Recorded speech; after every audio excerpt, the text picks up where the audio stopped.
Richard Tice joins me now. He's the chairman of the Brexit Party. Richard, a very good morning to you. Mike, hello. I can't say it's a good morning because the news, Mike, is just so depressing. It's utterly, utterly extraordinary. Yeah. This government, led by Boris Johnson, seems to have completely lost all contact with basic common sense. It really is unbelievable. Well, I was just talking, I don't know whether you heard, to a guy that runs a restaurant business over in Borough Market. And 10 o'clock, I did indeed. And 10 o'clock is a very, very bad time to shut down restaurants, because it means, particularly in his case, getting set, getting ready, a really innovative program that they started in a place called Turnips, which I've been lucky enough to have eaten at. And they won't be able to do business in their fine dining restaurant, which is where they make their money. I mean, it's ludicrous. It makes no sense. It has no basis in science. This story is going on up and down the whole country, Mike, where businesses, particularly in the hospitality sector, but all businesses, particularly small independent businesses, they've worked so hard over the summer.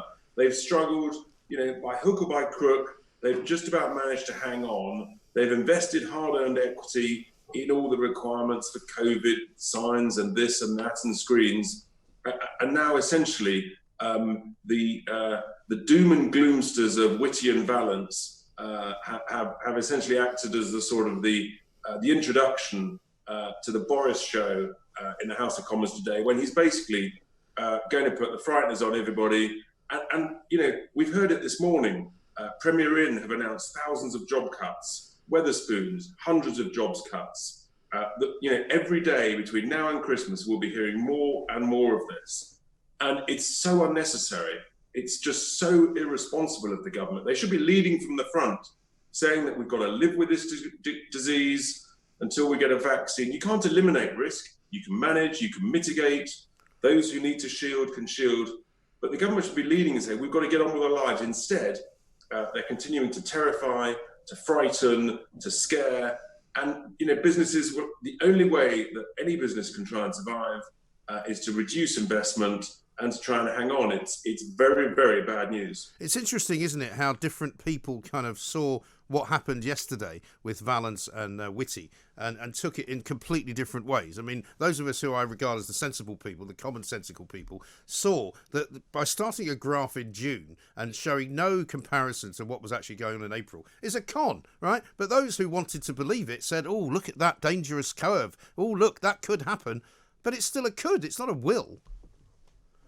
Well, the extraordinary thing is it takes no account of the fact that, of course, back in March, April, when the crisis was at its height, they were only testing people in hospital with the disease. Now we're testing people across the whole community. There is a massive, massive question mark identified by the fantastic experts of Oxford University, the likes of Carl Hennigan, who's already proven the government statisticians and data counters wrong on a couple of occasions. And he now has cast major doubt on the validity, the very validity of the vast majority of these cases. They could well almost all be false positives. And yet the government is pursuing down this road just at the wrong time. It's a complete lack of leadership. It's an utter dereliction of duty. And it's going to lead to job losses. You and I, when we spoke about getting people back to the office, Mike. That's now stopped. The ebullient Michael Gove has now done another massive government U-turn and said, instead of getting back to work, now please work from home. So what's going to happen to city centres? All those shops and restaurants and cafes that were just reopening, they're going to bring the shutters down again, more job losses, and so it goes on.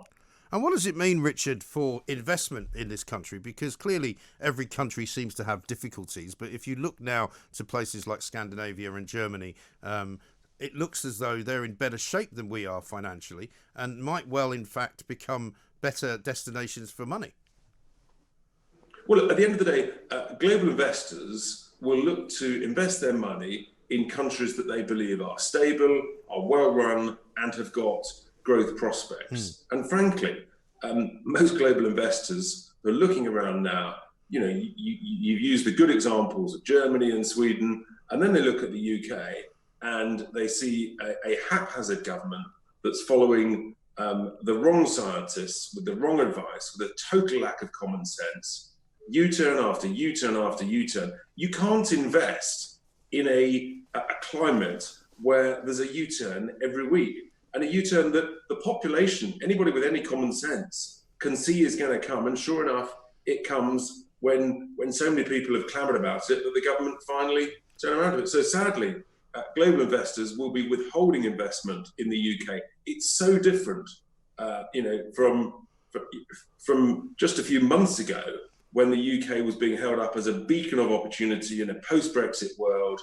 and people were literally sort of about to unleash their investment wallets into the UK, and now they've seen this leadership, this failing Boris Johnson leadership, this failing cabinet, utter incompetence, U-turn after U-turn, and they're going to hold on to their money rather than invest it here in the UK, and it's an utter tragedy, Mike. It really is, and it's unforgivable if the gains that Boris Johnson made back in December at the polls, the massive majority that he managed to get for the Conservative Party because he said he wanted to get Brexit done, if that all disappears and the goodwill that he created disappears as a result of this kind of incompetent leadership that we're seeing through COVID, then it'll be a lot worse than a tragedy. It'll be criminal, won't it? Well, it will certainly be, negligence of the most gross kind. But I'm going to try and be optimistic because, rather like you, Mike, the glass is always half full. Yeah. It's never half empty. Actually, Boris can turn this around. He can have a quick reshuffle, bring in some new talent, and show some of that traditional historic chutzpah and enthusiasm that is actually why millions of people voted for him last December, and say, do you know what, folks, actually, we've got to live with this. We've got to show some courage. We've got to move forwards. And I think that actually could work and people would row behind them. The first thing they need to do is actually accept, you know what, this is difficult. They've made some mistakes. They're going to learn from those mistakes. But sadly, at the moment, they continue along this mantra that they made the right decisions at the right time based on the wrong advice, based on the right advice. When common sense dictates none of those three things is true. So a little bit of honesty and then a bit of optimistic courage from the Prime Minister, and actually he can still turn this around. And for the country's sake, for everybody's sake, who's trying to earn money, put food on the table for their families, I hope he does. I hope he has a cracking night's sleep sometime this week and has a Damascene conversion. Well, let's hope so. I mean, it's proven now, and we were talking to your colleague Nigel Farage yesterday, Richard. He said that, the one thing about this government is it's very much led by public opinion rather than making public opinion sort of follow it. It may be entirely possible that we make enough noise that puts Boris Johnson off actually trying to lock down the economy too strongly and too hard. But I think surely the first thing he's got to do is lose witty and lose valence and start talking to people like Professor Carl Hennigan, who's written this letter that I've got here in front of me, alongside Carol Sikora, Sunitra Gupta and Sam Williams, and actually start following some science that will help the economy. Completely. I mean, the reality is the scientists that the government have been listening to have much of their advice has turned out, to be flawed. The judgments the government has made has been wrong. They need to listen to some people who've got a track record in this crisis of success. And the experts at Oxford University are in my view, without question, leading the field in this regard. The government needs to start listening to them, and it needs to start applying some common sense. And we're essentially launching a campaign, saying, please write to your MPs, because ultimately MPs, they look at the weight of their postbag in the morning, and if they get hundreds and hundreds of letters from constituents saying no to lockdown, apply some common sense, we've got to live with this virus, then actually those MPs may then have an impact on Boris Johnson as public opinion starts to weigh on him. Yeah, I mean, that as the right way forward. We have to say no to lockdown. Yeah. To this government, to this Prime Minister. And certainly anecdotally, by no means is it a scientific study, but it's about as scientific as Chris Whitty's graphs yesterday. 80% of people on a talkRADIO poll said no to lockdown. Most people in this country will not put up with it. Most people in this country are sick to death of it. They've got kids at school. They're having to deal with life in general. They're clinging on to their jobs. If we, I don't think we'll ever have another second lockdown as bad as the first one, but any kind of lockdown and any reversal is going to be a disaster if they shut the schools, which my kids' teachers are telling my kids they're going to shut the schools. I'm like, why are they telling them that?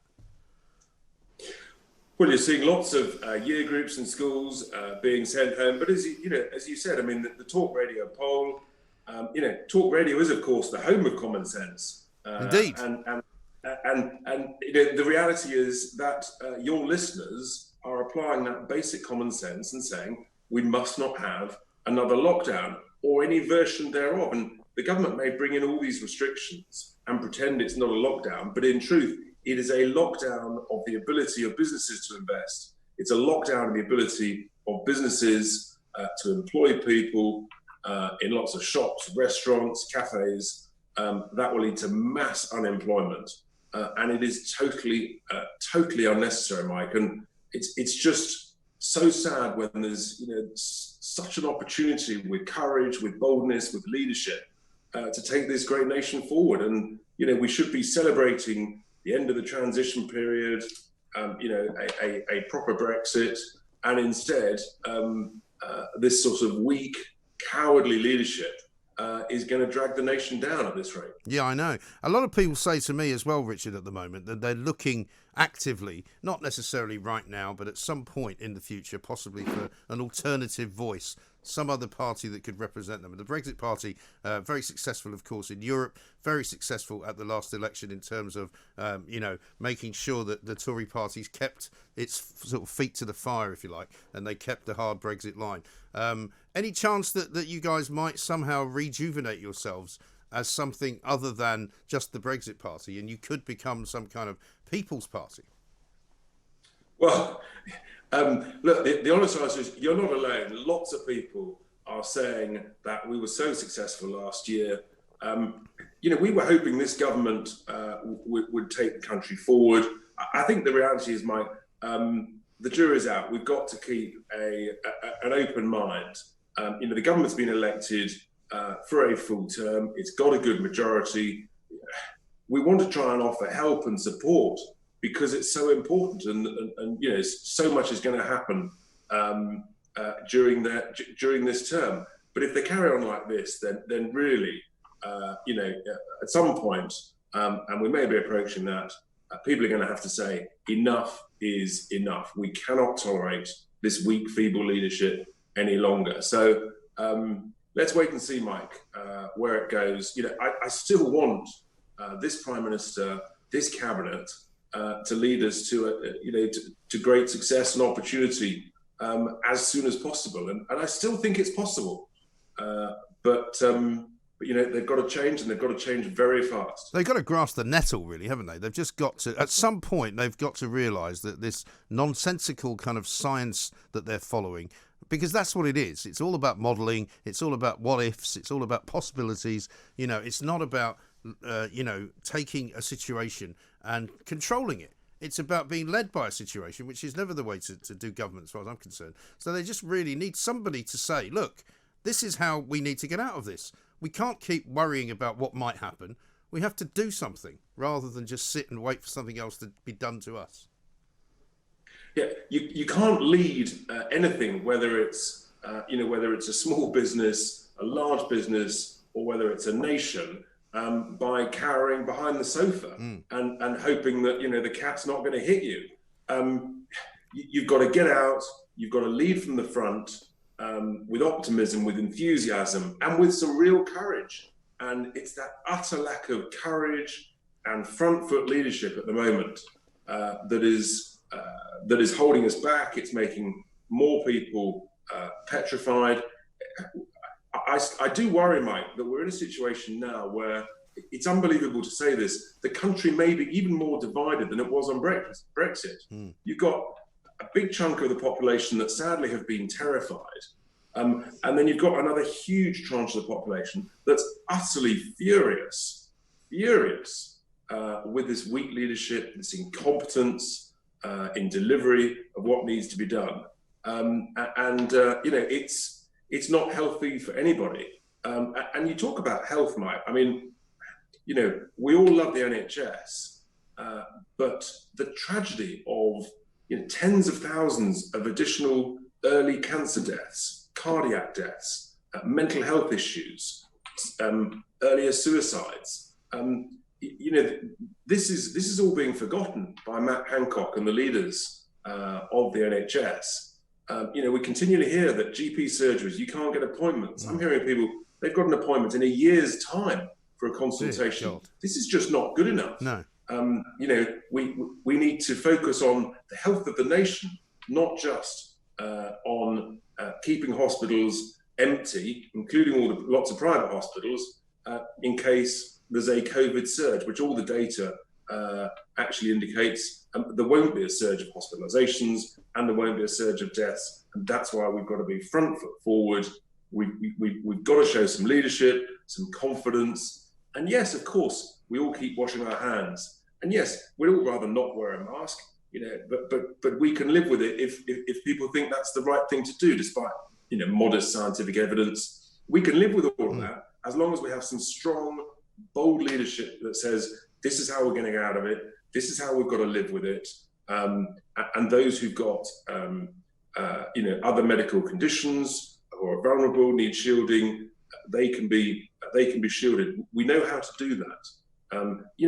We have made progress. We're treating patients better who've got COVID with remdesivir, with dexamethasone, with other treatments, with proning. So, we've made huge strides. We've learned a lot. Let's use those lessons and the gains and say, actually, we can move forward. We can do this. We are a proud, strong, great nation, and we do not want to be led to cowering behind the sofa. Great message, Richard. Thank you very much indeed. Richard Tice, Brexit Party chairman, with a very positive message for the government, for the country, and also for all of us. We need a roadmap out of here, right? Somebody needs to provide one. I can happily help if that's what they need. But Boris Johnson needs to get a grip. He needs to get a roadmap. He needs to get in the car and he needs to start driving for the Holy Land. That's what we need, right? This is Talk Radio.